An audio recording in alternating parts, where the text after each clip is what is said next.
Well, good afternoon, everybody, and welcome to yet another instalment of the fabulous show that is Hook, Line and Sinker. Andrew, welcome. Oh, well, thank you, Nick. Yeah, it's lovely to be here. I've dreamt of being on this show in the past. Yeah, it must be a real thrill for you, really coming on. Now, folks, behind me, this here is a small single-engine aircraft, and that smells just one thing: adventure. Yes, Nick, we're going to Flinders Island, and I think that it's going to be a putrid day. Putrid. Oh! Whack. He's got money on that. There you are, ladies and gentlemen. Southern bluefin tuna.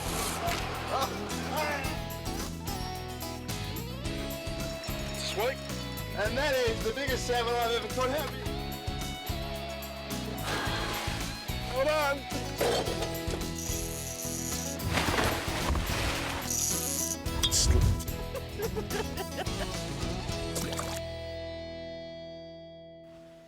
Yeah, it's a real beautiful spot, isn't it, Flinders Island? Certainly is. This is the Lady Barron Wharf, and there are bird droppings in the shape of fertiliser piled high, Andrew. Very, very nice.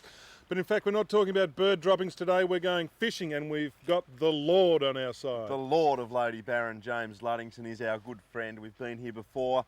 We'll be back here again today, Nick. It's tin mining. Tin mining, a place called the Tin Mine. I don't know too much about it, but apparently there are a few sharks, big flatties, that sort of thing. Should be pretty good, I reckon. Well, It's let's a nice give it a day. All right. All right. Come on, James, let's go.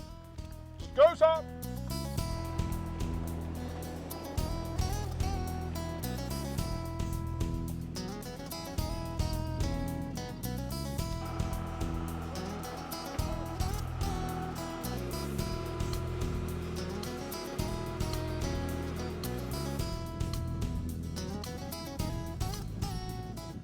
All right, a man known to all Hook, Line and Sinker viewers is Mr. James Luddington. James, welcome back to the show. Nick, good to see you and Andrew back again, and a nice day for a bit of fishing. Always a beautiful day here on Flinders Island. Now, James, we're at the Tin Mine on Cape Barron Island. Tell us a little bit about it. Old tin mines worked from the 30s to the 50s up in the hills there, so it's known as the tin mine area. We've got a deep gutter here, 23 metres. Yep. Beach to the south. Yep. Shallow water to the north. Yep. And so basically we've got a fish highway. They'll either be travelling through here or resting here. It's slack tide fishing because it's daytime and we're fishing for shark. Around the slack tides they tend to move. Another half an hour or so we'll see fish here. Okay, so gummy shark we're fishing for. The advice you give, James, is valid. That's what I would call it. Valid advice, folks. It's our word of the day. You'll hear it often on the big show today. Valid. Just before we go to the next bit, the actual word of the day is putrid, folks. This area, very putrid. Putrid being good.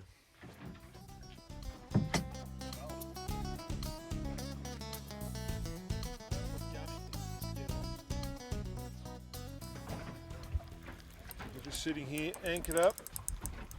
No burley in the water. A little bit too much current to be burleying at the moment. It's a nice gummy. And did you just put that down again? No, I didn't put it down. James handed it to There's me. another one on the other line. There's another gummy on this rod. I think I better go for the net here. What we've got is basically a tangle A here. little bit of current Look at tangle. that. Look at that. But that is a gummy shark, James. I said the current was slowing down, and when it slowed down, we'd find he's a little bit lively this time, so I'll just get a good hold on him. He's a putrid little fish, isn't he? Give him a kiss. I'll get the hook out first. He's giving me a hard time. He is. You all right? You gonna be alright, James? Well, we like the gummy shark. Now, pretty good, very good to eat. That's a nice bit of flake. We'll hang on to a few of these, James. Well, I think so, Nick, in which case I'll give him a Panadol. All right. Now, do they school, James? Because it seems that your rod had one on and my rod may have had a bite. Oh. They do. They move in schools, and you'll get one here, one there, but they're just starting to move because the tide's slacking. Yeah, okay. If you could get that hook out, James, I wouldn't mind catching another one. Just quickly. Right, Now Look at there's that. There a he is. tangle there he here is, too. a nice bit of flake. He's only small, probably 3 kilos, but he's... What is the legal length, James? There you go. There's a good question for you. 950, I think, Nick, on memory, and this fella's a little bit over a metre long. So he's a keeper. I finally hooked it. Yeah. Actually went pretty well, didn't it? It did go alright. Now what do you reckon it is? It's a gummy. You reckon it's a gummy? Yeah. It would be great delight to you, wouldn't it, if I hooked a stingray or something? I think it went maybe a bit quick for a stingray, didn't it? I don't know, maybe it's coming in easily now. James has just got to get his line out of the way. Interesting Is he that it's trying swimming to- up Yeah, he's tide trying to there. tangle me up. Is he? Yeah, I think he did that today. Now, what is this thing Oh. doing? It's going nuts. Coming straight up at us. It'll only slacken the line on that eagle ray. You reckon it's an eagle ray? An eagle. Oh, Whoa! he's an eagle ray. He's out here on top. Right. That was your pig bite. So that's A stealth bomber. putrid. Putrid in the bad sense. Well, they're not that bad. He's up on top out here and fighting. They fight pretty good, eagle rays, don't they? They're actually classed as a game fish, Andrew, and if you're fishing 4-pound line, you could have a record there, because they're a fairly aggressive little fish. Yeah, they go all right. And it's a sound that's music to the ears of anyone who likes fishing, and that's your the reel giving off a bit of line against the drag. Yeah, And if you want that to happen, an eagle ray's pretty good. that's right. I used to actually fish for eagle rays Did you? when I was You're an younger. eagle ray fisherman. I'm an eagle ray expert. How does this particular eagle ray rate?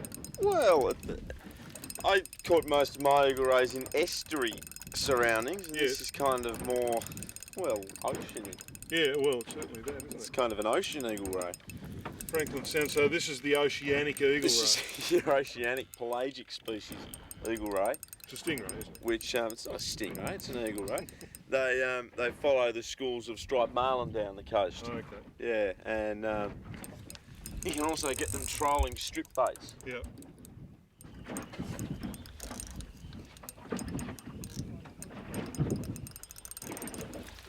Yeah, we got a bit of colour down there now.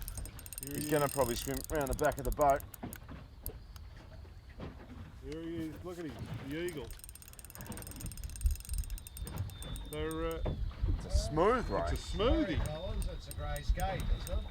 It's not an eagle ray. It's a skate, but have you ever had a skate jump? No, I've never seen a skate jump. But That that's is what it unbelievable.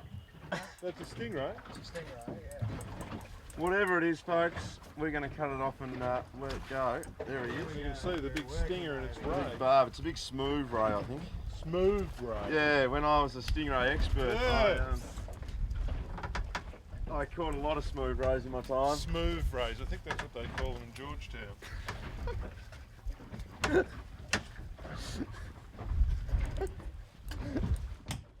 Look at that. Look at that, eh? Hello, hello. Isn't he beautiful? Give him a kiss, James. What's attached to his tail? I think I'll just let him go. That was your smooth ray. Smooth Smooth ray. ray. Well, the tide's just turned a little bit, and we're on our way to a more exotic location. We're going to leave the tin mine behind and the gummy sharks and the rays. We're heading west out to a place called Goose Island. Big lighthouse, some big fish, probably a goose or two out there too. James, Goose Island, fire her up.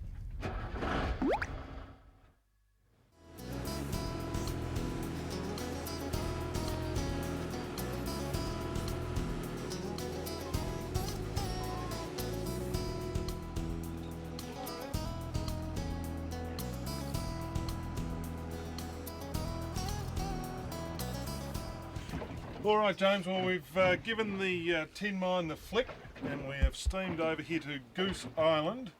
Not a bad spot.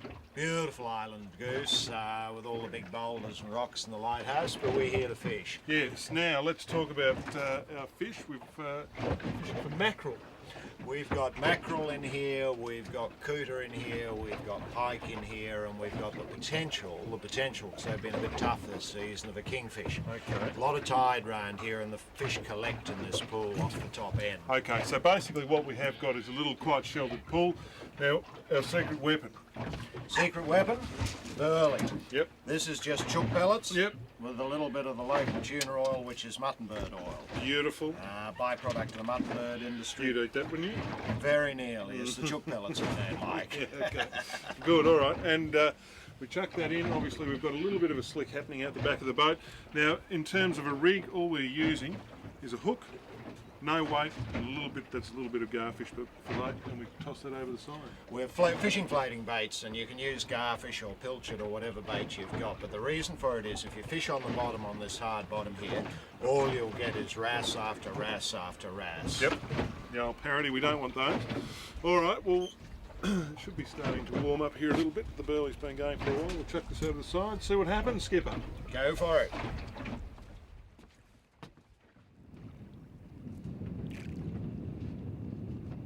Okay, Nick, here they come. I've just seen the first mackerel go under the boat.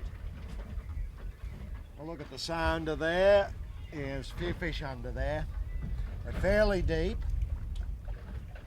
I just came whipping through in the burley trail, so just watch it. Here we are. Oh, They're yeah. zipping up the burley. There's quite good fish down there too. All right, the mackerel. Now, what species are these, James? They're impolitely called slimy mackerel. Slimy mackerel.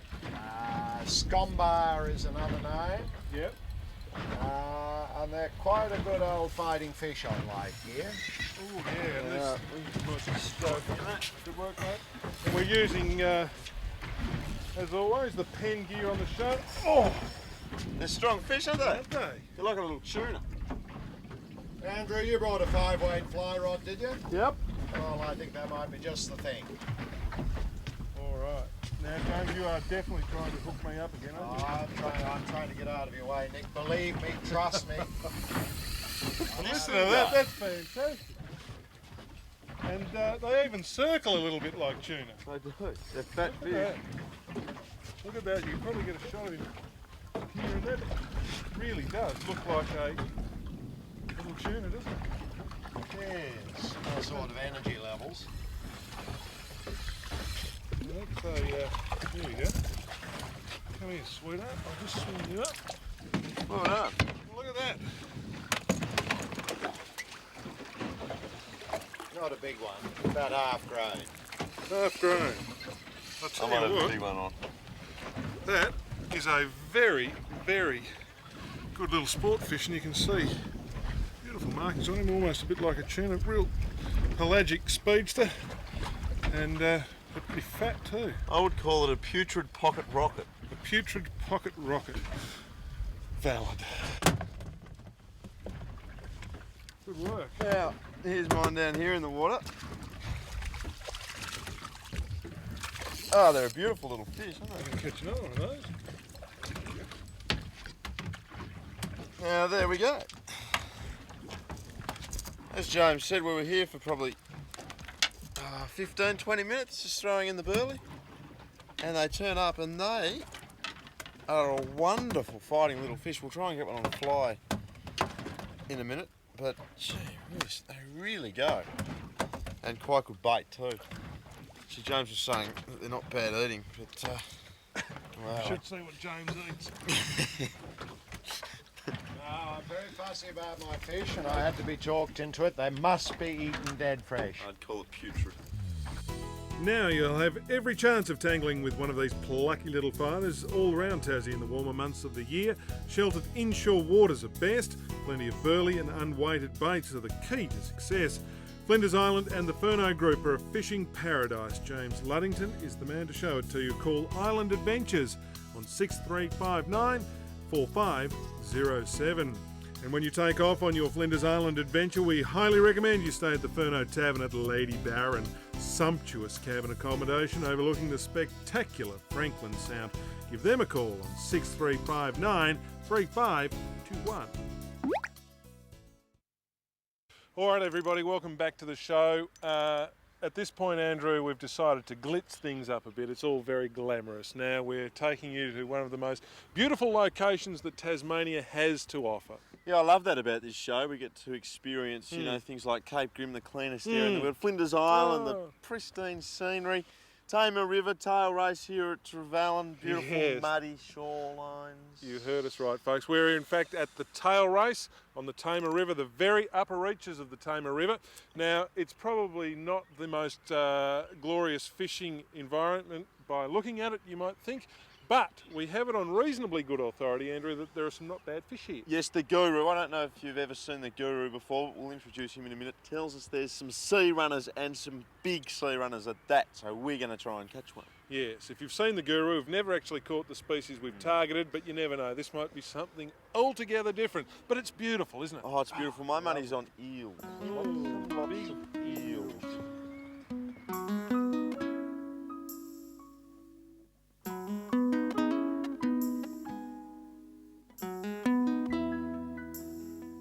Righto, now, this man, most of you will probably know, it's Damon Sheriff. He is the guru, the Tamar River doyen. He catches everything apparently except when we're about. Welcome back to the show, guru. Yeah, nice to be back, Nick. Now, mate, today you've what's on the menu? We've got a speciality of yours. Oh, not really. It's something I do when I'm up fishing for snapper anyhow. Righto, so tell us the story. Paint us a picture. Yeah, we're here at the Tailrace after sea run trout. We've had a really good season this year. There's been some really exceptional fish caught. Yep. And yeah, we might get one. All right, so now what sort of, recently we did a show and we were catching them spinning. We're actually bait fishing for them, so take us through the process there. Yep, fishing with mainly fresh bait and also frozen bait if you can't get the fresh stuff. And yeah, we're fishing a bit bigger than normal and targeting the real big fish. The big fish, all right. So we've got the secret bait, we've got the guru. Hardy's in business. Stick around, it's all very, very exciting. It's shaping up nicely, I think, this.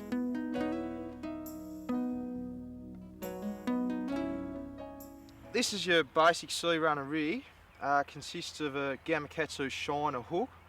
I use a 15-pound mono trace to a swivel and a rather heavy sinker because the tide tends to run a bit through this area, so you need a fair bit of weight.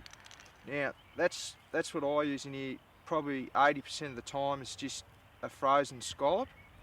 To rig it up, what I do is run the shiner hook through the scallop like that.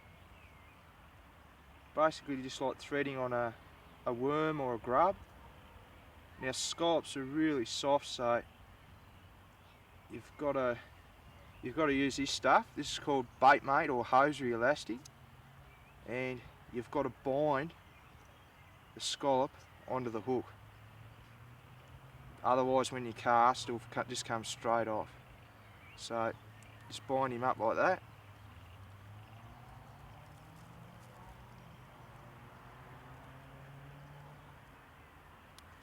Bite him off, a quick half hitch around the top of the scallop, and there's your trout bait.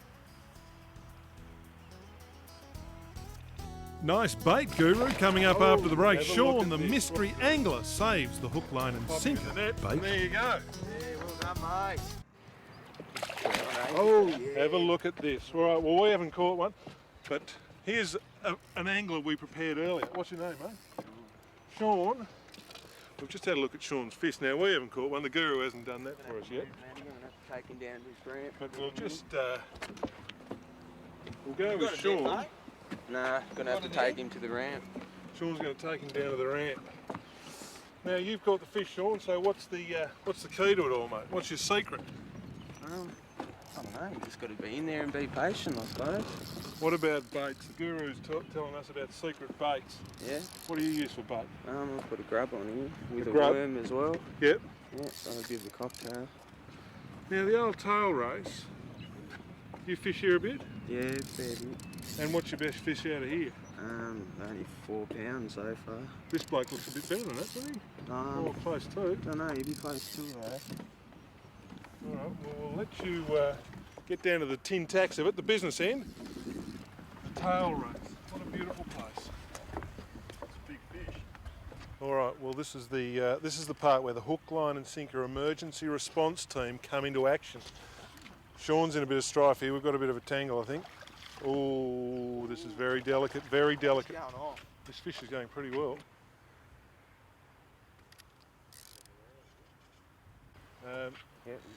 What we're going to do is pop him in the net, and there you go. Yeah, well done, mate. Look at that, and that is a very, very nice sea run trout. What's he go, Guru? I'd be probably nearly 2 kilos. So very close to £4. What do you reckon, Sean? Is he as good as your best fish out of here? Yeah, he's pretty close to her. Pretty close. Look at that. He's a beautiful fish. And you might look at the surrounds and think, who would fish here? But that is living proof, probably soon not to be living proof, but that there are some very, very good fish here in this tail race. Good work, Sean. You're a star, He mate. swallowed that too. You swallowed it? Yeah. Now, where's the guru? Guru! Catch us a fish, can you? Quickly. This looks all right. Now, dudes, the tail race is 2 minutes from Launceston CBD. There are eels there and trout as well. You don't really need to be a skater boy, but it helps. Yes, that's gnarly info indeed. Early on in the trout season is best bait fishing the most productive way. That's our sea run trout. That's it. That's our What was the bloke, what was his name? Shane. Sean. Sean, can we come and fish with you? Hardy, we might go and fish with Sean. All right, we'll do. See you, Guru. See you guys.